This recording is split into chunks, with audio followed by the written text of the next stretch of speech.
Greetings and welcome everyone to Catalyst Energies. My name is Dee. Thank you for joining me. I am so grateful that you are all here. Aries, welcome to your new moon forecast. Definitely a day late, but I would venture to guess not really a dollar short. So this forecast is primarily for the Aries rising, sun and moon folks. Anybody with strong Aries in their chart, if you have Aries in your progressions, and we all have 0 degrees Aries as the north node in our draconic charts. And that really is only going to be meaningful to the people who already understand astrology or are learning. So this time period is hitting all of us, but I don't want to cheat the Aries out of their own forecast for the next 2 weeks, as I've been doing pretty consistently now for a while.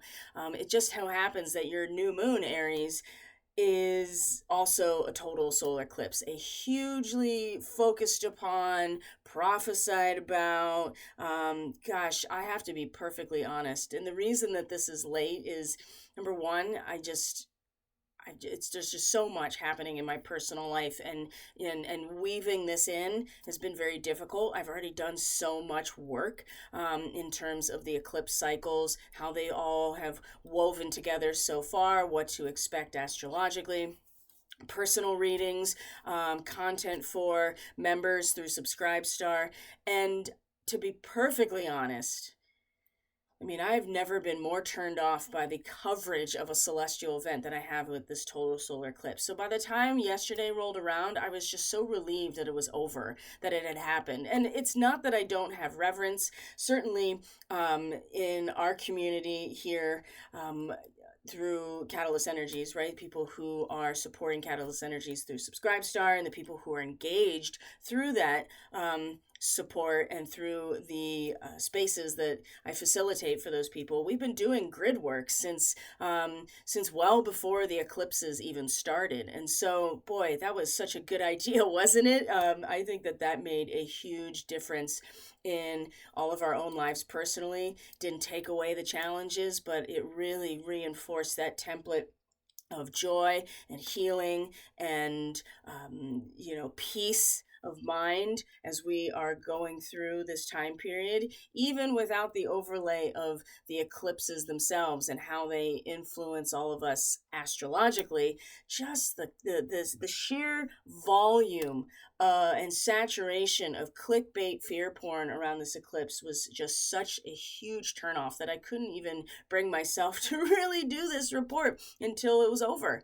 So keep in mind, Aries, number one, I'm gonna give you some bonus material, because we're actually gonna look a week prior to your new moon and look at the beginning of the Mercury retrograde, which is also in your sign. So we're gonna look at a more like 3 weeks surrounding the week leading up to, and then the next 2 weeks after this new moon.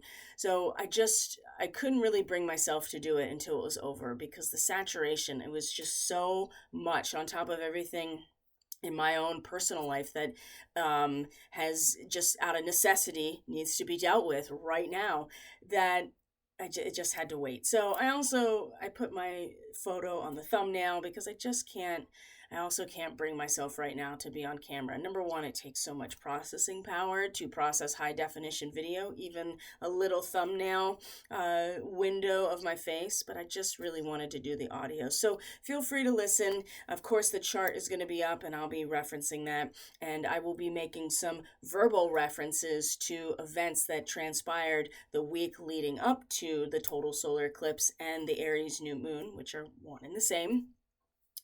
And hopefully there'll be links in the description box or in a pinned comment with all of the resources where I'm gathering that information that I'm going to share with you. And that way you can take some pieces of the puzzle and run with them and put them together in a way that makes sense to you. But so we can focus truly on the astrology for the Aries people. It's really Aries and Libra for sure, but I would even go so far as to say all the cardinal signs, Aries, Cancer, Libra, Capricorn, have been really influenced strongly by this very large eclipse cycle. It's not just these eclipses, the nodes of the moon, which is why we have eclipses, And by the way, before I even launch into all of this, if you want to understand the mechanics of the eclipse from an astrological point of view, if you want to look at the much larger time span of the eclipses while the nodes have been in Aries and Libra, which takes us a year ago, April 2023, it's going to take us up to October 2024, basically this whole time period of Aries and Libra. And like I said, Cancer and Capricorn, they're in a square to these areas. So squares usually influence and impact people in a way that you can't really ignore. That kind of forces the issue. So, and I have personally witnessed this and continue to witness it in my personal orbit, my immediate orbit with people whom I know are in all of these signs. So if you're interested in learning about the mechanics, the forecasting, the focus on the much larger cycles that are unraveling and oscillating through the last year plus, I would recommend that you at least go check out this particular forecast. It's available for digital download on my website. It's all linked in the description box, and that's something that you can buy at a reasonable rate, and then you can download it and you have it. It's about a 90-minute report, and we're looking not just at this eclipse cycle, but all of the Aries and Libra eclipses. And if you are an Aries person or a Libra person, I think looking at these long-term cycles like this are probably really important for long-term planning, to get a sense of things that have been transpiring in your life in these larger frames of time. So that's something to consider. Also, I mean, these types of bonus seasonal reports, special astrological reports, these are all available as one of the benefits to subscription, or membership, I should say, through Subscribestar. So everything is in the description box below if you want to look at anything and check stuff out, and even purchase the eclipse forecast as a digital download, because I don't want to spend any more time talking about eclipses, right? The saturation is just so very much. What I do want to talk to, and who I want to talk to, are the Aries people, because the north node of the moon in particular, the head of the dragon, the direction and trajectory of the soul journey that is represented by the north node of the moon, is in your sign, and it has been for the last year, and will continue to be for the next 6 months. It takes 18 months for the nodes of the moon to shift into a new sign, so you still got some time left, Aries. And because this total solar eclipse was in fact a total solar eclipse, the nature of its pathway of the shadow, I'm going to share, again, just kind of verbally point you in certain directions. I got to be really careful while I'm on the tube about talking about certain things, so that this video doesn't get squashed or certainly throttled, because I would really like to continue this channel growing. At least it doesn't have to be huge, but it's really frustrating to just talk open. We know this is not a secret, so I might go into more detail about some of these things that are not astrologically related or I might go into more detail by recording a video and putting it up on BitChute and Odyssey, maybe Rumble. But I don't, there's certain catchphrases that the tube does not like you to talk about, and perhaps would just completely throttle any reach of this video. So yes, Aries, it is a day late, but like I said, we're going to have some bonus material for you. We're going to go back and look at the last week leading up to the eclipse.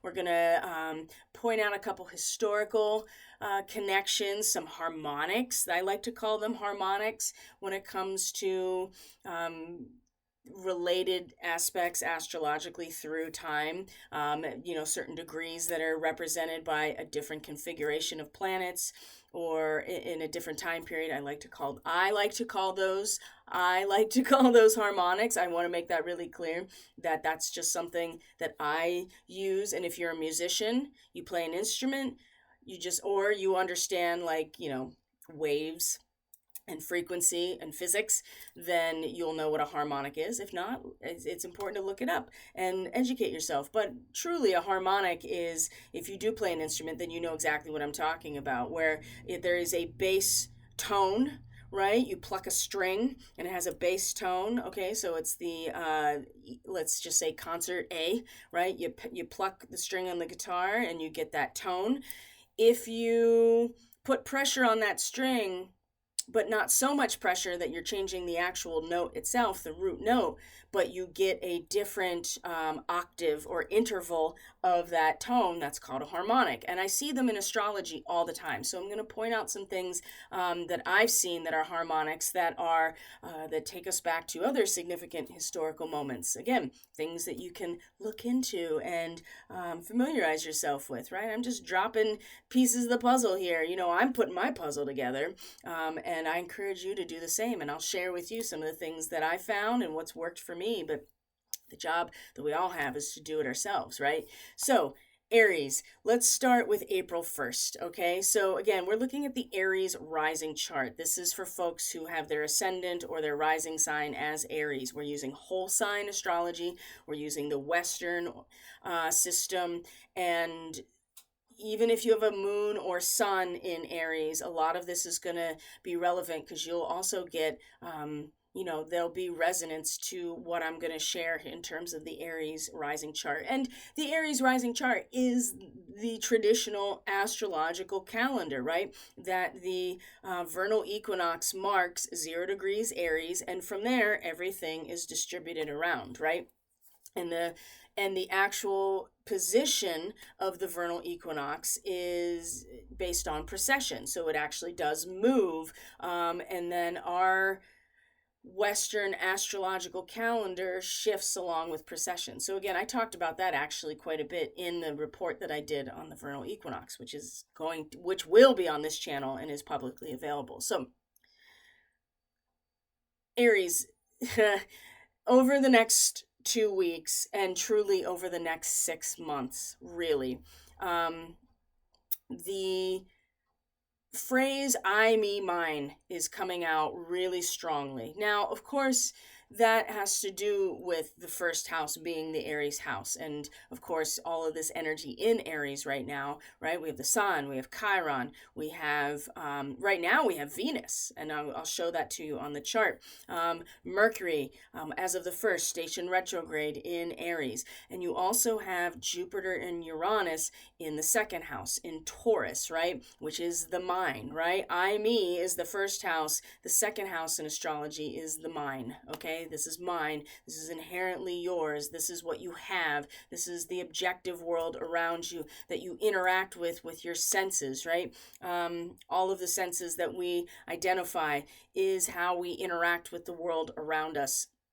How we conceptualize it in our mind is much more of the 3rd house, but we'll get there because that's something that's not relevant to this particular forecast. We're just looking at the next 2 weeks leading up to our full moon, which will be in the sign of Scorpio. So the what is mine and what is ours, which is the 8th house, right? Which is the collective resources that are generated in relationship. Well, that's going to be highlighted pretty strongly with the full moon, and we will be out of the eclipse window by that point.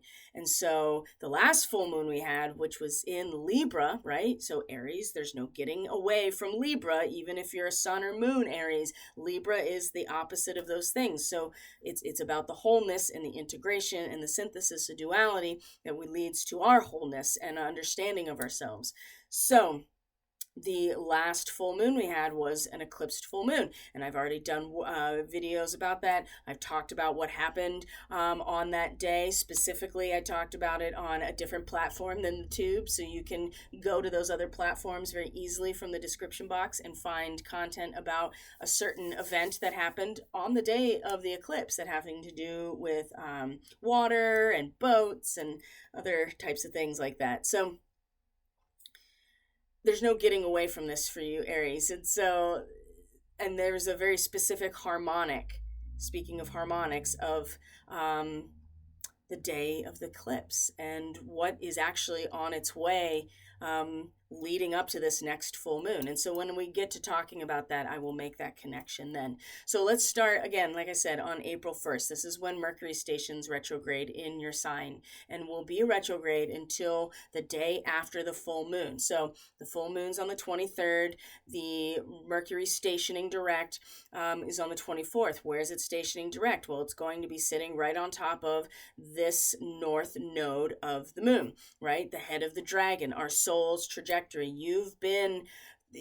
Aries, you've really been the representative in terms of who you are, how you express yourself, how you feel for all of us right now in that direction of our soul's evolution, right? That's the North Node. It's a very unconscious drive. And so when we have eclipses, we have to at least acknowledge that what is activated and initiated with these new moons, what is revealed at the full moons, is much deeper and in a lot of cases very obscured, because these are cycles that are embedded very deeply in the unconscious, right? They're not going to just come out right away. What does come out right away are the squares, the quarter squares, which we are going to go into in this report. So Mercury, though, is in your sign, going back to the North Node, and then on the 13th of May is when it will reach this point again, where it's stationed retrograde, which is 27 to 28 degrees Aries, and then it will leave its shadow. So even when Mercury came into its shadow period, when it first was in a conjunction with the North Node, there basically, Aries, what I'm seeing and what I'm feeling and my read on this is that the Aries folks in particular are really going to, and Libra too, honestly, but the Aries folks in particular, this Mercury retrograde is really a review about who you think you are, right? And Mercury really is how we think. It is the nature of our mind, our nervous system, communication, all the things that our nervous system engages the world around us, and we get learning, we get language, we get speech, we get travel, right? Mercury is riding the beam of light, right? So, and riding the frequency. Mercury rules your third and sixth house, which, knowledge and our analysis of the knowledge. But this is about you, Aries. This energy is being in the retrograde specifically. There's a big internal review happening about who you are, who you think you are, who you've been, and who you're going to be. Now, a part of this too is that your ruling planet of Mars is still in Pisces. Now, when we start going from new moon and beyond, you're going to see Mars is going to be very busy between this eclipse, the solar eclipse new moon, and our next full moon. Going to be very busy, and that is your ruling planet, right? So, but it's still in Pisces, and it's still in the Aries rising 12th house. Now that has a very specific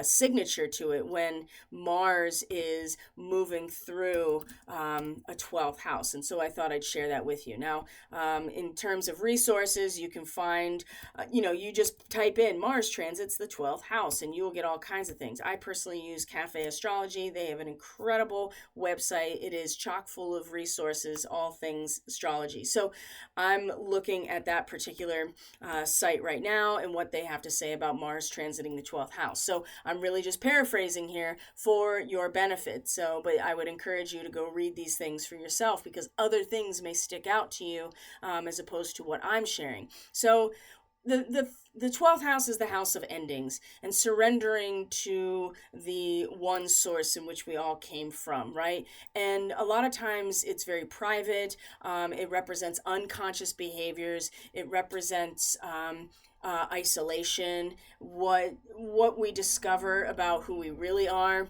when we step back away from our social engagements and experience, right? If the 11th house is the society, our community, our networks, the 12th house is our spiritual networks, and something that is way less tangible in terms of our everyday social life, right? And the social organism as a whole. It is very private. It is our unconscious behavior patterns. And so when Mars is moving through this area, it's a really good opportunity to reflect on your goals. There may be past actions that are catching up with you, but that's not necessarily a bad thing. And I would say with the Mercury retrograde in your sign, Aries, that this is something that you should act, especially Pisces, because it is all things in terms of past actions.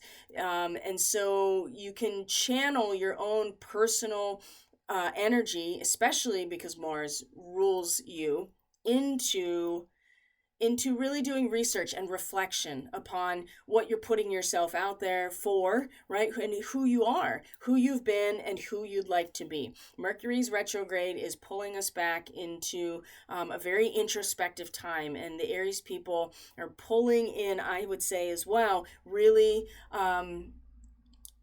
reviewing what it means to be spiritually independent.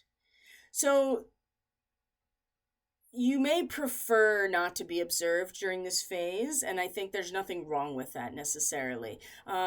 Just keep in mind that Saturn is here and Neptune is here, and Mars is going to meet both of these huge planets very soon, especially Saturn within a day of this recording. And that's going to be something I want to talk about with you, Aries, because meeting Saturn, it's going to be very, very tempting to want to use that Saturn energy to like just act out and to, instead of like really being patient and determined on the work that you're doing in these areas. So do your best. You may want to work alone and be introspective. This is great time to be like journaling or to, dream, like focus on your actual dreams and what type of imagery is coming up, like putting your personal energy into these types of things and working alone on it. You don't necessarily have to be alone, but maybe there's stuff that you just have to process on your own that you're not really in a position to put out into the world yet.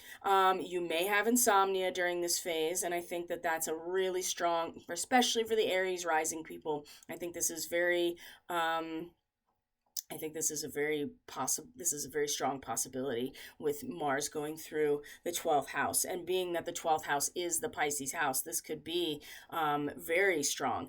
And unconscious behavior patterns influencing the way that you assert yourself. You may not be aware that you're asserting yourself through these unconscious patterns, and maybe that's what you are meant to be looking at and really doing some reflection on in terms of who you are. If Mercury is pulling you back in terms of its retrograde about who you are, who you think you are, who you think you've been, the person that you want to project yourself as, what you want to say about yourself, right? What you want to communicate about yourself to the world. You may just need to realize that there may be things that still need to clear up in these areas before projecting yourself out into the world, right? And there's nothing wrong with that. There's just a chance to recoup, right? And get more in touch with your intuition. And I think the conjunction with Saturn that's coming on the 10th is a really good opportunity to buckle down and like sharpen your knives, right? To not necessarily get too caught up in asserting yourself outwardly, because there seems to be a lot of there's a lot of stuff to go on under the surface right now, and you can't control all of those things, but what you can do is put your energy towards this, and more active dreaming, more active daydreaming. Allow these things to happen and just pay attention to them. Your imagination can serve you, especially in Pisces in the 12th house, can serve you very well as far as new goals and concepts. I wouldn't, you don't have to squash those things. It's really about, while this is happening in the background with Mars in your 12th house in Pisces, it's Mercury in your first house that's really pulling you inward so that you can focus here and you can allow these unconscious patterns to kind of surface and just be like, that is really interesting how I responded or acted or reacted, how I projected myself out from an unconscious pattern, and there's a lot of work to be done here. So that was on the first. Now, in terms of other things going on, I'm going to give a pattern, or I'm going to give a set of details that establish a larger pattern out in the world as well, considering everything that's going on. And so the first, there was a video, and there was a large coronal hole that was unacknowledged by spaceweather.com, right? No significant coronal holes.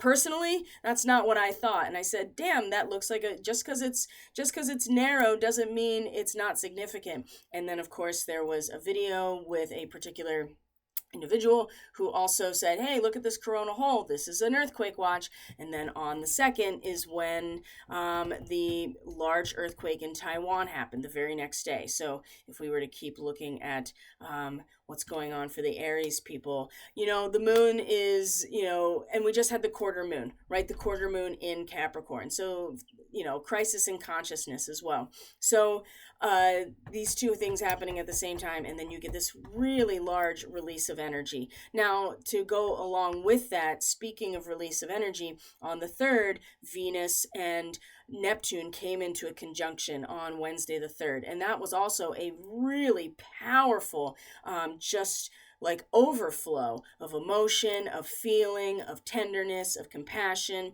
of just pure raw experience, okay?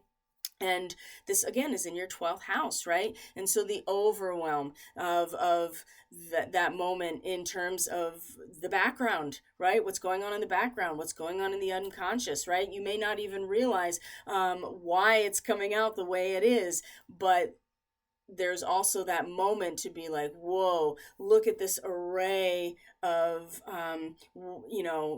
frequencies of experience coming through me as this raw emotion. It's like a prism, right? And the light, the white visible light, goes through the prism, and then it separates into all of the colors of the rainbow, which are all different frequencies of the light. So that's and Venus and Neptune coming together, it really is just like this swelling. And that particular day, I mean, it had rained where I'm at for a number of days, and like the creeks were really getting high, and it was just a torrent of water just ripping through the creek in front of my house on this day. And I was like, that's what it feels like. It's so powerful, and it's just rushing through. So there was a really powerful release of energy in general during this time. And for the Aries people, certainly in the background, very much in those unconscious areas. But then also, too, what comes up right after this on the 4th, which is Thursday, are the moon's coming through Aquarius, but also, too, that we see that the sun and the north node come into a conjunction with each other. The Aquarius moon is squaring the Taurus energy, which is the mine, right? I, me, mine. The Taurus energy for the Aries person is the 2nd house. It's mine. What is mine? So there's this sensitivity to the larger social construct, right, in the 11th house, yet in a square to the just what is mine? What is inherently mine? What is the objective reality? What are my senses, like my actual physical senses, picking up on? That's the 2nd house. And what is my energy level, right? What are my challenges? What are the traditions that I'm born out of? What is my ancestral lineage? What is the nature of and structure of my body and my immune system and all of my functions, right? Like what is the condition of the structures of all of those things? That's also mine as well. Whatever you identify as yours or mine is the 2nd house. And so at this point, there is this, and truly, the sun is exalted in Aries. So Aries people in general are really getting a huge boost in expressing themselves, especially Aries sun people. And so then to meet the North Node, which is, where the new moon is happening pretty much within a couple degrees of this place for the total solar eclipse, also meeting Chiron, which we'll talk about. But it was on the 4th that you start to feel, some, no matter, there is this sensitivity of like putting out these fires and putting all of our emotional energy, the waters of our emotions, really to put out these fires at the social level to our community, to our associates, right? Whatever the 11th house is for you as an individual, and it's in square to this this change in the landscape that you can't really control. And that's these squares with the moon and Jupiter and Uranus really brought that up as well. And also a reminder, an invitation in many ways to connect through our expression, through our creativity, this soul drive to really attune ourselves to the more right brain, holistic, non-rational experience, because you have to have both, right? And for the potency to be, the impulse that comes with Aries, if it is coming out of an instinct and a spontaneity that is tapped into the natural attunement around us of nature and of peace and of joy and abundance and being grounded, then you can act spontaneously. You can project yourself out of that. And this is, I really feel like this is where, certainly because that's where the North Node is. This is where the soul is pulling all of us right now to find that attunement and to kind of, I don't want to say naive or innocent, but be like the beginner's mind in many ways. And so this is happening and really encouraging it all at the same time, that there is this kind of like reminder, like, yeah, you may want to use all of your emotional capacity to put out these fires, but the reality is you're not going to necessarily stop these shifts in the actual landscape of your resources, of what you consider yours, right? Whew, man, there's a person in my life who's an Aries rising, and boy, they are following this to a T. It's remarkable to watch it in real time when you really understand how the transits are working in your own life and people around you. And then you can advise people. You can help them when they ask for help, and just give an eye, because like, okay, yeah, this is what's going on. So what happened on the 5th, Aries? Well, there was a pretty notable earthquake here on the East Coast. And there's plenty of people talking about it. There's lots of information you can go and pick up on for yourself. I've certainly done my own research. Like I said, I may put something together if I have time in the next day or so. I don't know if I will. I got lots of readings and just a full schedule all week with massage clients. It's pretty busy. Plus some very challenging things in my personal life that also need attending. So we'll see what happens. But April 5th was the day that there was a very notable, it wasn't like devastating, but it was notable in New Jersey. So that was happening when, oh, look at this, Venus comes into Aries, right? Venus is in the territory now of her counterpart, which is your ruling planet, which is Mars. Venus is at her detriment in Aries. She wants to be over here in Libra. So Aries people, though, having Venus in your sign right now, I do get this kind of sense of, being, there's this magnetic, attractive quality to you now. There is a sense of meaning and value to, that impulse to be, that Aries quality of spontaneity and instinctual just action, just projecting yourself into the world. Now, Venus doesn't project out, she attracts in. And so there may be, and truly, with the seismic event that everybody's talking about in New Jersey and White House Station, certainly there could be some pulling of energy into that area to elicit some sort of movement. I'm not going to expand any more on that, and there are links below, either pinned or in the description box, of content creators who focus specifically on this. And so you can, hopefully, if their stuff isn't deleted by the time I'm done with this, then you can listen to that as well. But this is pretty auspicious that we have that event, as Venus, right? She rules Taurus, the actual landscape itself, the body of the planet, the physical world. She is the ruler of that. What we interact with our physical senses is ruled by Venus as well. So she comes into your sign and just gives this glow of meaning and beauty and attraction to the Aries person, and also kind of takes the edge off some things, right? She herself is not at her best in Aries, right? She's at her detriment because she wants to be in Libra. But in some ways, this energy can kind of quell a little bit of what otherwise is a lot of Aries energy. Really just a lot of impulsive potency and desire that is present. Now, it does create more desire, a want of satisfaction as well, and a very ego-focused want of, satisfaction. So that's something else keep an eye on as well. So, and you also see that the moon has now come into the 12th house. So by this point, over the weekend for the Aries people leading up to the eclipse, I mean, the balsamic moon in the 12th house in Pisces, like, I really hope that Aries, you took the opportunity to really just check out for the weekend, right? And let yourself go. Like, don't need to make any big decisions, hopefully. And, maybe there's lots of emotional subconscious things operating below the surface. I'm sure when the moon came into a conjunction with your ruling planet during the weekend, let's see here, which I think would have been probably early Saturday morning, it definitely gave a sense of just knowing what to do intuitively. The moon met Saturn in your 12th house as well, and sometimes this crystallizes. Saturn in the 12th house will sometimes really crystallize our like biggest fears about ourselves, and that's been very difficult, I think, for the Aries people to have Saturn here.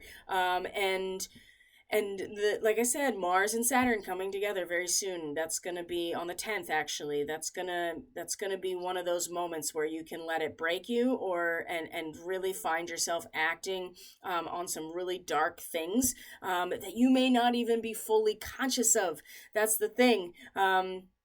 Or it's going to give like just this incredible determination to really do this work in these areas that are very difficult. They are formless, they're boundaryless, they are full of fog, right, in the 12th house. And you can't get away from yourself there. That's the thing about you come into isolation, or you're kind of doing it in the background, and you can push it away all day, but it eventually comes out in the 12th house. So that might also have been the case with the moon going through this area. But ultimately, I think the best I would hope, and what I did observe with people, especially Aries rising people that I know, that this was a great opportunity to just let those processes go on in the background, not make any big decisions about it, especially before such a huge eclipse, and everything surrounding it, all of the energy that is put into getting our attention towards it. Right, this was the perfect time to just forget about it.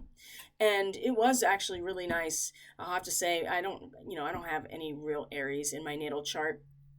But like I said, everybody's got 0 degrees Aries as their north node in their draconic chart. So we're all going through it on some level. It was really nice to just like forget about it all and do something really fun. And yeah, just something really fun and enjoyable on Sunday. So, but this is Saturday as the moon is moving through Pisces. And now the sun has passed over the north node, but Venus is trucking along.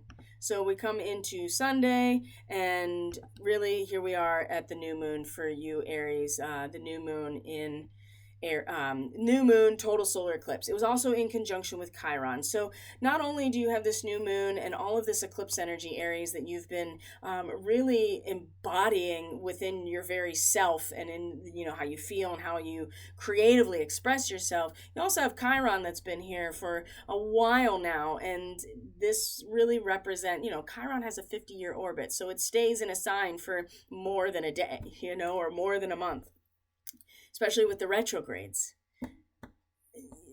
The challenge and the wounding of our inner child and a sense of self has been substantial with Chiron and Aries, and so this is really influencing the Aries people to have Chiron here. So the total solar eclipse as well really sparked and initiated a significant opportunity for healing these wounds within all of us, and certainly within the Aries individual me. Who am I? What am I doing here? Why am I here? What is my role? And what is, do I have any self-worth? Where is my self-worth? All of these things are going to be coming out over the next 6 months with this cycle. So again, it may not have seemed like very much was happening on this day, and there wasn't really. I mean, it's an initiation. The unfolding or the unraveling or the opening of the shape of all of this happens afterwards, and that's when I want to start looking at for the Aries people and all of us, but certainly because this is going to be, like I said, Mars is going to be very busy during this time. So first and foremost, April 10th, Mars and Saturn come into a conjunction, 15 degrees Pisces. Now this degree is very interesting. It says an officer instructing the troops in a simulated battle with live ammunition. Now, the idea here seems to be that it represents each of our ability to really just step into that role, and a role of valor, really. You're going into battle, but it's really a dress rehearsal or a drill. And I'm getting a lot of drill energy with this particular, and I don't know if there will be or not, right? There very well could be. I feel like the 10th is a really important day, and everybody is so focused on the eclipse and putting energy into the event itself of the eclipse that we're not looking at the dates that have way more impact that we're going to notice and feel. And the eclipse really was the beginning of a very deep drive at a soul level to overcome crisis through compassion, to be hospitable, to take what we have learned in our capacity to take care of ourselves and to heal ourselves, and to follow that impulse to be, and use that energy to assist those who are struggling or are not there, right? So that's, like I said, that's something that's going to unfold and unravel over the next 6 months. But this is immediate. Mars and Saturn in a conjunction at 15 Pisces. So I also look at, in terms of starseed stuff, this 13, 14, 15 Pisces is where, I would read that as Syrian starseed. So if you've had the reading with me and you are a Syrian starseed and you're an Aries person, this is going to be something that you really, really feel. There's also a need for a rehearsing. This degree shows the need for a very thorough rehearsing before any type of complex and inherently dangerous social ritual. That's the wording actually in the astrological mandala, in which power is used or evoked, right? And so it can go one of two ways here with Mars and Saturn together. The first is that people can have because Saturn is unyielding. Saturn is natural law. Saturn is something that you cannot bypass, that you cannot get past. It is the first real material crystallized aspect of reality, at least that we live in, right? And so in astrology, it does represent limitation. Saturn does represent restriction, but it also represents the natural law. And when you are in alignment with that, when you are in resonance with that, you unfold with it very seamlessly, right? And it does represent crystallization and mineralization. And despite everything that's happening at the geomagnetic level and the magnetic field of the planet and the incoming solar activity, and how it has a host of impacts on us physically, our mental health, our emotional health, even our spiritual health. Despite all of those things, and biological, it's not just us, it's us, the animals, the plants, we all respond to these magnetic fields.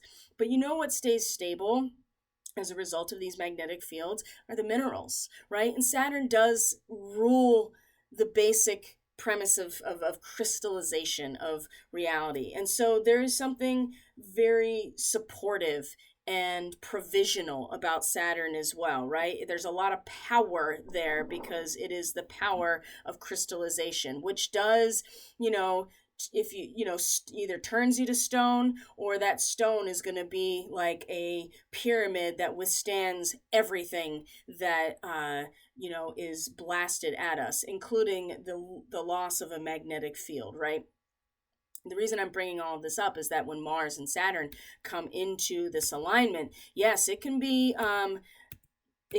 pretty difficult in terms of that dark aspect of Saturn can really influence, and especially for you, Aries, because it's in the 12th house, it can really influence those dark desires and have people have them ignited, right?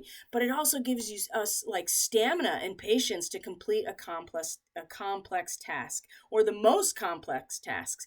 And I would say, considering the fact that this is in the 12th house for the Aries rising, this particular transit, it's going to be happening in the background, in the unconscious areas, right? It provides enduring strength and courage and capacity for hard work. This is where, Aries, I would really recommend that you be aware of this and take this energy and not. It could also be, especially in the 12th house, a lot of suppressed anger and resentment, right? It could easily be acted upon in this area. And you may find yourself wanting to almost take yourself into that simulated battle, almost to the point where you have kind of a death wish. I know that sounds really weird, but it's what's coming up for me. I think that because of the resentment and because of the anger that's not being potentially like even acknowledged, because it's in the background, it's in the unconscious, it's coming up and out. That's the other thing too. And with the power and the structure and the unyielding nature of Saturn with Mars like this, you could really I don't know, you could really do some damage that you don't even realize where it's coming from in terms of other people and relationships, even to yourself. I would say, as an individual reading here, it's important not to, get into that dark aspect of it, right? Find the enduring strength and courage and capacity for hard work, right? Initially, you might find yourself getting angry and resentful and revengeful. And there's and it may trigger that sense of it's time to go into battle. We're going to go out there with live ammunition because we're going to go through with whatever, right? But it also, if you can channel this into really hard physical work, a creative project, and I would say this has a lot to do with the healing of the individual that you have been, Aries, and knowing that you are changing fundamentally at the soul level. There is growth that has been initiated with this eclipse. There is a very specific type of signature that we're all being initiated with that has to do with turning passion into compassion, right? And it starts right here. The passion of Mars hitting Saturn can really have that dark element to it, but you turn the passion into compassion. That's going to be the end goal here. And it starts with this, and you have to channel it into something productive and positive. Because the other side of this, the negative energy could be very destructive towards you, or you towards another person. This is not the time to go to war, and I'm telling you, they've already decided they're going to use this, people are going to use this energy for that reason. So don't get caught up in it, right? Because if they're going to take those risks in terms of initiating things with this energy, that ultimately falls back on them. It only really affects us that directly if we allow ourselves and consent to it. Right? Stay home, sharpen your knives, work hard with patience and forethought, right? And it might be going on in the background, Aries, right? In those unconscious areas. And you might have to just be very meticulous in terms of the way that you are, researching and going back over your goals and your passions. Use this determined energy very constructively, because otherwise it's very destructive. And especially in the 12th house, this is where so much destruction can happen. And self-destruction, right? You can easily self-destruct by taking the low road in a situation like this. You can also get really lazy and just go off into la la land in the 12th house in Pisces like this, right? You could just get lazy, you get frustrated, it's too difficult, you just go with the flow and you just let it take you wherever. That's not going to work either. You got to take some initiative here with the Mars factor, but that's great for you, Aries, because you are a person who takes initiative. You don't need to necessarily be pushed along in order to do that, okay? So that's the 10th, which is tomorrow. Today is the 9th. Now, it just keeps going. And I know, personally, I'll say that I am exhausted already. And there's no slowing up.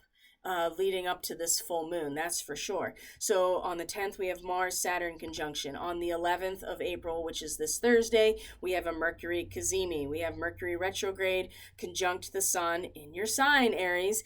And, expect there to be, at the very least, a sense of maybe an inner fulfillment. You may not speak it out loud. You may not necessarily communicate it in any way out, projecting it out, but you're definitely going to shine in a way that is going to project this sense of everything I need is within me. Truly, right? And you'll come back to this point when Mercury stations direct and comes back to this degree, and then maybe that's going to be something that is communicated or that you can project verbally or literally, right? Or in writing in some way, right? You can speak it when Mercury is direct. But in the meantime, this cazimi, yes, you can expect to have more conversations. You can expect to just be moving around more often, right? You're going here, you're going there, you're talking to people, but the retrograde in your sign, right? It's going to be, you may not speak it,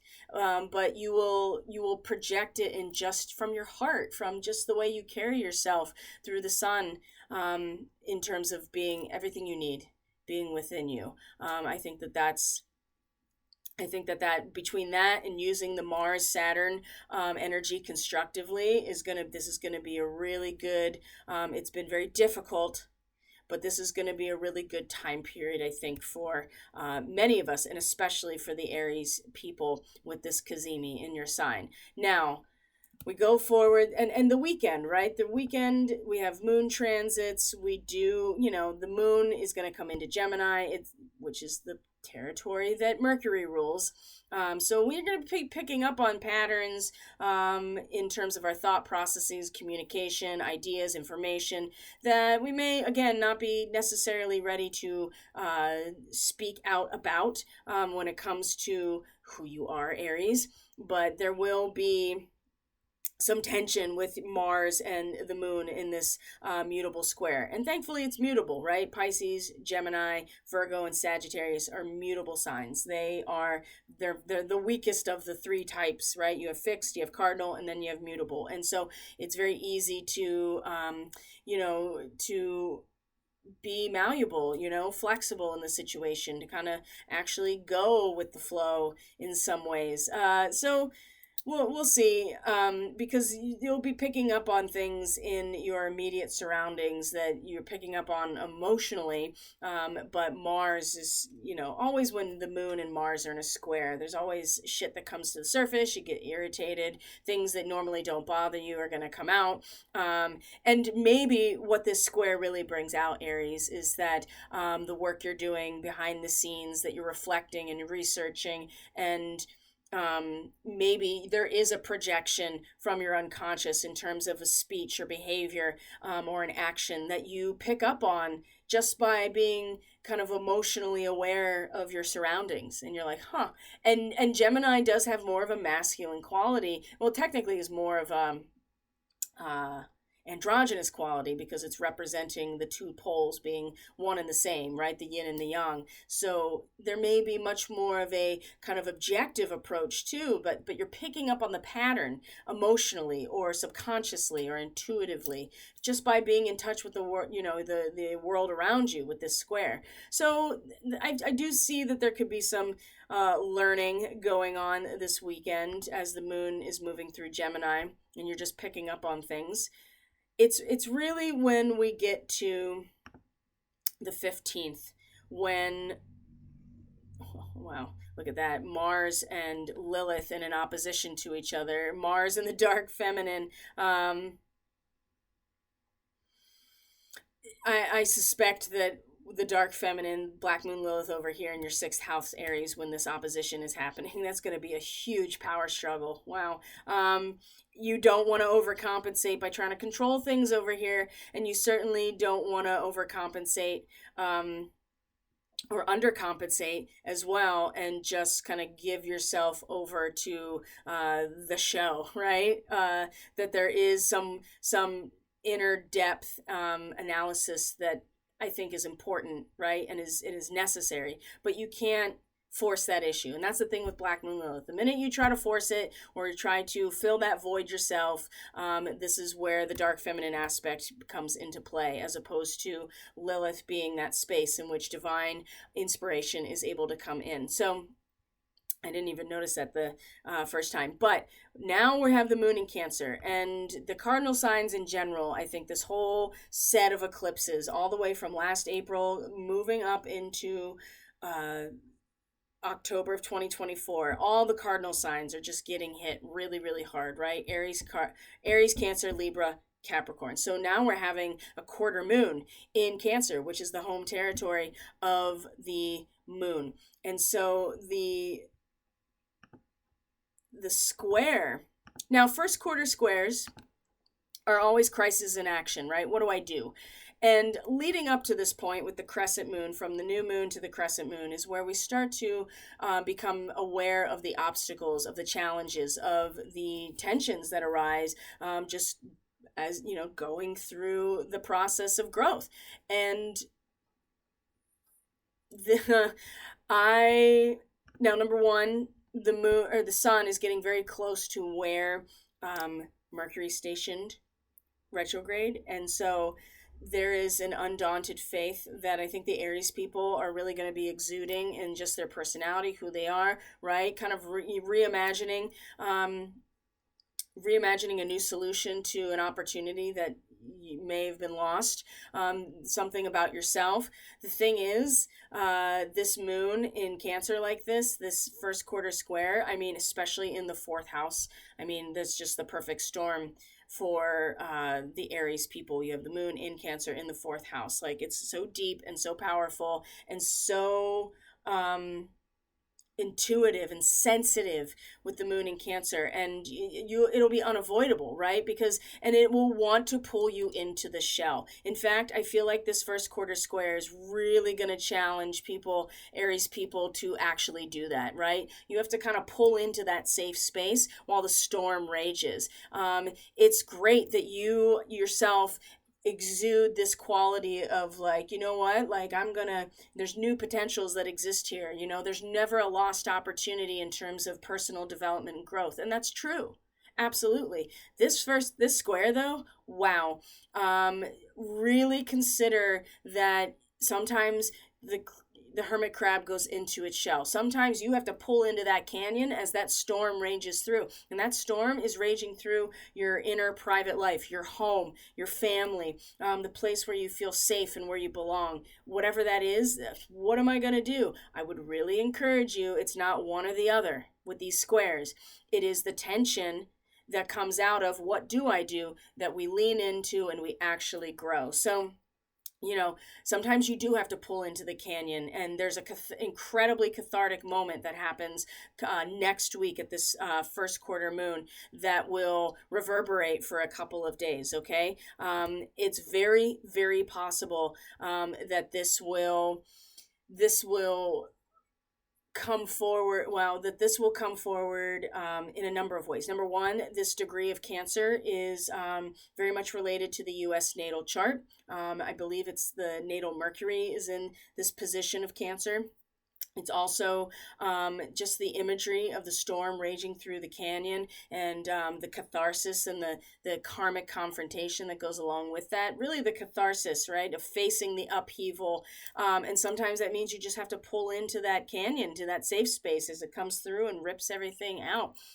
There could very well be another natural type of event that comes out with this. But Aries as an individual, whatever it is, knowing that the real crisis here is what to do based on an event that is going to really trigger you to pull into that safe space within yourself, and knowing that it doesn't mean you're giving up the opportunity, but you also can't bury your head in the sand. You can't just pull yourself into this space and be so afraid of the confrontation that you don't give yourself the opportunity to face the failure, right? Especially the failure of self, which is really difficult, and try again.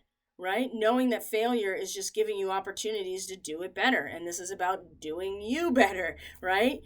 So that's by next week, that's going to be a big part of this conversation. And Mercury is going to be in a conjunction with Chiron, which is where the new moon total solar eclipse, the same degree. So this is also going to come back out and into the picture as well. And that inner review is going to be there's going to be that awareness of the wounding, right? How can I be hospitable and turn my passion into compassion if I have to like pull in and pull inward in order to protect myself emotionally? I mean, these are all questions we're all going to have to ask ourselves. But Aries, it's going to be to these fundamental: who am I and where do I belong, right? I am and my family, and that's the fourth house, my home, right? If the second house is your house, the fourth house is your home, right? Your home is where your heart is, right? It's where you are emotionally rooted. I think that's going to be a difficult moment, honestly. And the Mercury conjunct Chiron is just going to give even more voice to those wounds, and feeling like, oh, I need to continue to reach out and do these things. Listen, if you don't take care of yourself and you don't do the work to establish a deeper, more foundational root system. And actually, this came out in a reading for myself today, and I was really curious about it because I was like, I wonder what this is going to relate to. And now I know, right? It's about solid foundation. And sometimes the storm has to rip through in order for you to recognize what is that solid foundation in your family and in your life. So we go through the week, Aries, as the moon's moving through the fourth house, is moving through the fifth house of your, how you express yourself. You may find yourself getting very emotionally expressive in Leo. You might be emoting more from your heart than usual, and that can go from joy to grief, right? That can go from excitement to, anger. The fifth house is how we express ourselves. It's very combust for the Aries people. But we also have Venus. She's met the North Node, and by the time we get to the 19th, she's coming into conjunction with Venus. Now, this time period of next weekend, the 19th and the 20th in particular, is going to be very dynamic, very, very dynamic. So this conjunction of Mercury and Venus in your sign really encourages a lot of personal interaction, harmonious communication. It's great for socializing. It's really good for conflict resolution, bringing people together. And this is to you. You become this person, Aries, right? With the Mercury and Venus conjunction, you will find yourself being more cooperative. You will find yourself wanting to bring people to you. You'll find yourself being more diplomatic and negotiable. There will be peaceful settlements. You will feel peaceful settlements potentially, and really telling someone that you love them, show your appreciation for them, right? Share your love and affection, put that out into the world. Now, you may not say it as openly with the retrograde, but you will feel it and you will exude it in the way you take care of people, the way that you let people, you appreciate them. On 4/19, this is really important because it's from here that you see that Mars sextiles Jupiter and Uranus, and they're going to come into a conjunction on the 20th, which is Saturday, okay? This particular transit, Mercury and Venus come into a conjunction, I would say really just embrace it, because this is also when the sun comes into Taurus, right? So the sun will leave your sign and come into Taurus, and that exaltation of the sun in Aries is going to start being very settled into the world around it, and that's going to start changing the dynamic for you, Aries. But Mars, still your ruling planet, is going to sextile Jupiter, and it's going to sextile Uranus before those two come into a conjunction, which there's no way to anticipate what that's going to be. Maybe some people have an idea. So Mars in a sextile to Jupiter makes you strong and courageous, right? This is a great time to tackle a difficult task. Mars sextile Uranus, it increases your desire for fun, excitement. This is a great time to make changes. There's extra initiative, there's extra inspiration, there's extra motivation for new starts, experimentation, to break away from limitations, to really experience freedom. This is an important moment here when this is all happening, Aries. And of course, there's a mandate. There's some sort of peak experience that Mars is bringing back down the mountain, so to speak. And the sextile, or that 60-degree angle with Jupiter and Uranus, both in the territory of what is mine for the Aries person, that sextile is and that mandate, that spiritual mandate that is coming down to a sense of reality and can be projected, is going to have a huge impact on the changes and the big picture of your resources and what is yours, right? And then these two come together at 22 degrees Taurus, Jupiter and Uranus. And this is where, number one, I would just say that Jupiter and Uranus, the last time they were conjunct was, I would look this date up, August 17th, 1886. You remember how the Statue of Liberty got struck by lightning also last week? Well, that time period between June and October of 1886 was when we received the Statue of Liberty, and then it was I do believe it was dedicated in October of 1886. But the exact date of Jupiter-Uranus conjunction was August 17th, 1886. I would look that up. See what else comes out for you. See what happened on that day. I found something in particular really interesting about the National Park Service and what happened on that day. You'll also find that the degree that Jupiter and Uranus were conjunct were the same degree as the eclipsed full moon we just had. So that's an example, in my opinion, of an astrological harmonic, right? It's not the same thing, but there is a root tone, which is the degree that this is happening, but there are different intervals of it, which have to do with the different configurations. So, Jupiter and Uranus coming into conjunction. Surprises and sudden opportunities. You'll feel strong need for freedom. There's the potential for significant disruption. Again, this is in what's yours, right? Rebellion is another possibility. If you've been feeling really repressed, Jupiter expands. It's really impossible to predict, right? There's a couple things that I think, because it's in Taurus, that we can probably make a reasonable prediction. There's probably going to be another seismic event more in the southeast of the United States. It might be very big. I would familiarize yourself with the New Madrid Fault. If you're not familiar, I'm not suggesting it's going to go off when this happens, but I do feel like that there will be some shaking on some level. Now, 22 degrees Taurus is a very good degree, right? It's the white dove flying over troubled waters. It's spiritual inspiration for those who are looking for it. So it's erratic because Uranus is involved, and it is the actual landscape and resources and materiality, because we're talking about Taurus, but there is something here that could be a real huge opportunity for expanded awareness, and to just see the bigger spiritual picture and see options where you didn't see them before in terms of what is yours, okay? And this, I think, is going to be really important when it comes to the full moon along this axis of Taurus and Scorpio coming forward from here in particular. So this weekend of 420, talk about big change on the horizon. So when we start moving towards the full moon, right? So the moon will go through the 6th house. The moon will come into the 7th house.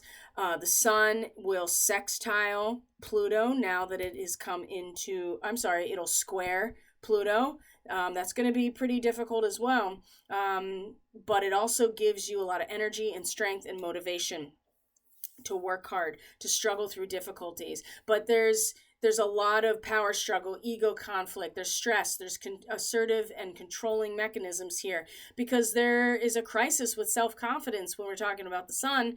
And when it's in a square to Pluto, you may be forced into a corner, and very intense experiences happening at this time. And again, this is having to do with what is yours and the nature of the social environment, right? Which is what Pluto is moving through with the Aries rising person. So that's going to be pretty difficult as well, this square. But it really does provide, just like all squares, it's a good time to eliminate bad habits and very destructive relationships, right?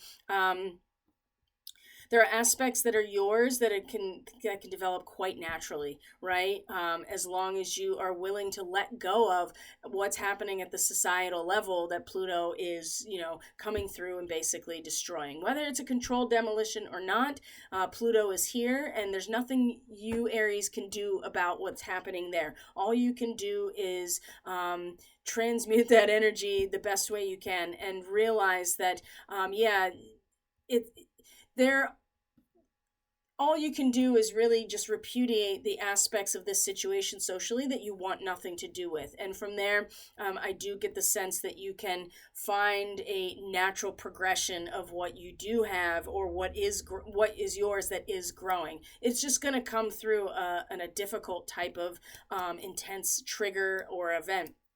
And this is Sunday the 21st, leading up to the Scorpio full moon, so Pluto rules Scorpio, and so does Mars. So this is really important for you, Aries, because Mars rules Scorpio as well. So that's something that you're going to be familiar with. Now, it's not an easy position, because Aries is like I, me, and 8th house in Scorpio is what is ours, right? You have to give up I, me to a certain extent. You have to give I, me in a very dynamic way in order to get what is ours. So the full moon is going to highlight that axis of what is yours and what is ours, and specifically what is the stability of our, what is our emotional stability in the context of what is ours, right? Is it stable? Can it withstand the crashing of the waves over and over and over again? How stable are these institutions, and how stable are the power dynamics in our relationships, the resources we generate? Because what is ours will go through a natural decay process, and that's going to be very difficult too. And this is right after this, Aries, and we're going to finish up here. This is where Mercury stations direct on the 24th.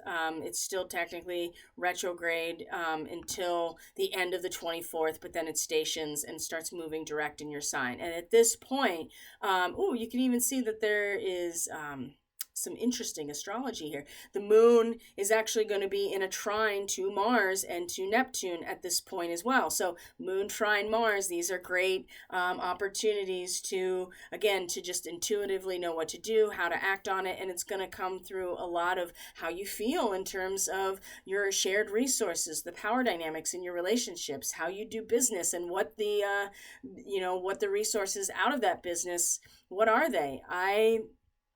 And again, what's happening here in the 12th house, there's a culmination that's happening. There is a fulfillment that is happening that you are acting on, that you are focused on. And that, again, that trine to the Scorpio moon, which also is ruled by Mars, right? Mars rules Scorpio.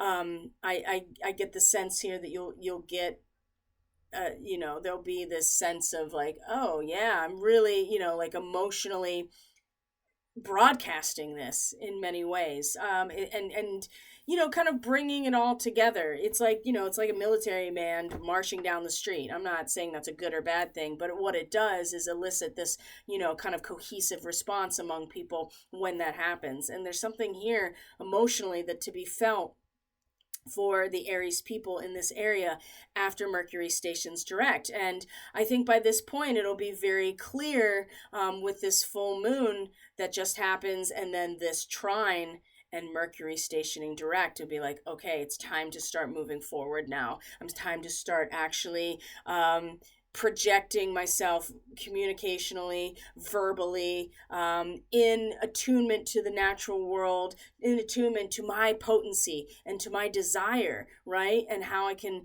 project that into the world. And it will, be very, like I said, it's going to be very conceptual. It will be very much based on communication with Mercury, but really just the spark, traveling along the spark of your own desires and your own potency, moving forward. I think that you're well on your way at this point, Aries, with where this new moon started, knowing that there are aspects that are going to be immediate, like this full moon in Scorpio, that you're going to feel very intensely, and then the karmic soul aspects with the eclipse that are going to take you out into September and October. So, Aries, I hope you found this video helpful. If you did, please consider subscribing and interacting with the content so that it reaches a wider audience. If you are interested in the eclipse forecast, the long-term eclipse forecast, and learning more about eclipses, you may want to consider purchasing this seasonal forecast, or this eclipse season forecast. It's available on my website, linked in the description box below. And if you're interested in weekly astrology, our own private Telegram group, if you're interested in also getting these seasonal and special astrology reports as part of your benefits, you may want to consider subscribing. There's a $5 tier and a $9 tier.